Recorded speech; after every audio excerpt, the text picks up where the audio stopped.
Hello, நான் உங்களின் காரிகை. ஒரு பென்சில் அப்புறம் ரப்பர் இவங்க 2 பேருக்கும் நடந்த ஒரு சின்ன உரையாடலை பத்தி இன்னைக்கு உங்ககிட்ட சொல்றேன்.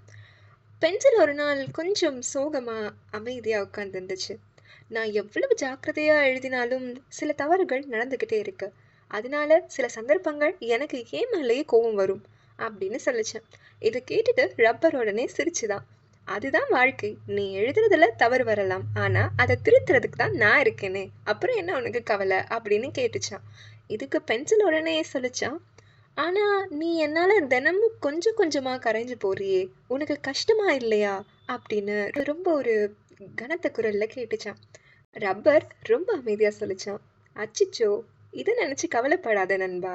நான் அதை முழு மனசோட மகிழ்ச்சியா தான் செய்றேன். நான் கரையிறது உன் வரிகள் சரியா இருக்கணும்னு தான். அதுல எனக்கு எந்த கஷ்டமும் இல்லை. என் நோக்கமே அதுதானே அப்படின்னு சொல்லிச்சான். பென்சில் சில நிமிடம் ரொம்ப அமைதியாயிடுச்சான். பிறகு அமைதியா, அப்படின்னா நீ என்ன விமர்சனம் பண்ண வரல, சரி பண்றதுக்கு வந்திருக்கேன்னு சொல்றியா அப்படின்னு கேட்டுச்சான்.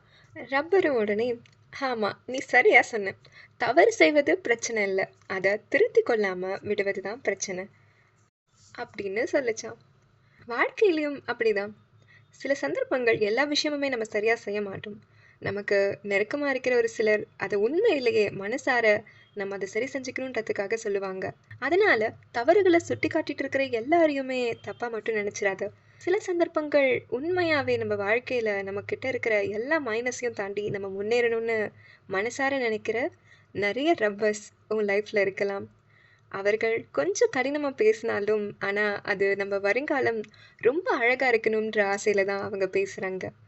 தவறுகள் வரலாம், ஆனா அதை சரி பண்ணிக்கொள்ள நம்ம தயாரா இருந்தாதான் நம்ம கதையும் ரொம்ப அழகா இருக்கும். ஓகேவா?